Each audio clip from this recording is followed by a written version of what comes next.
शेतकरी मित्रांनो, ही आहे नाना तंत्रज्ञानचं टेक्निक. आपण 8632ची लागण केली. आता उशीर झाला आहे, सहज रानात आलतो. हो का, 6 फूट जोडवळ सरी आहे, 12 फूट पट्टा आहे, 1.25 फुटावर रोप लावलं आहे शेतकरी भाऊ. तर आता तुम्हीच बघा रान किती भिजवलं आहे.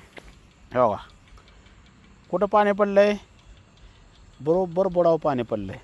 म्हणून मी नेहमी शेतकरी बांधवांना काय सांगत असतो की भावा हो, पाणी फक्त त्याच्या मुळीपुरतंच देत चला. आता तुम्ही सांगा, ह्याची मुळी कुठं आहे, कुठं मुळी आहे ह्याची, हिथंच मुळी आहे, बरोबर आहे का ना. मग हिथंच पाणी द्या ना. साऱ्या रानात थोपट पसारा कशाला गुडघाभर पाणी भरून ठेवत आहे, काय त्या एवढ्या पाण्याचं काम आहे. बघा बघा कुठं पाणी पडतं आहे, हिथंच पाणी पडतं आहे, मुळी ते तिथंच आहे. तर ह्याला आता मोठमोठ कोंबडखत टाकलं आहे. एक मायक्रोन्यूटनची फवारणी, 12 एकरची फवारणी घेतली. आत्ता ह्याला दुसरं एक मॅग्नेशियम सल्फेट, अमोनियम सल्फेट 19-19 आणि ह्युमिक ॲसिडची एक आळवणी घेतले. बघा त्याला ग्रोथ कसा आहे ते.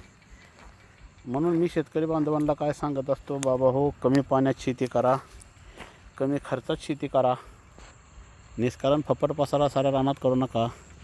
एवढा अंधार झाला आहे, आता थोडा ह्याला भिजवून घेतलं आहे. 5 मिनटं मोटर चालली तरी हो असं होतं. जय बाळूमामा, जय मनोहर मामा, जय श्रीराम.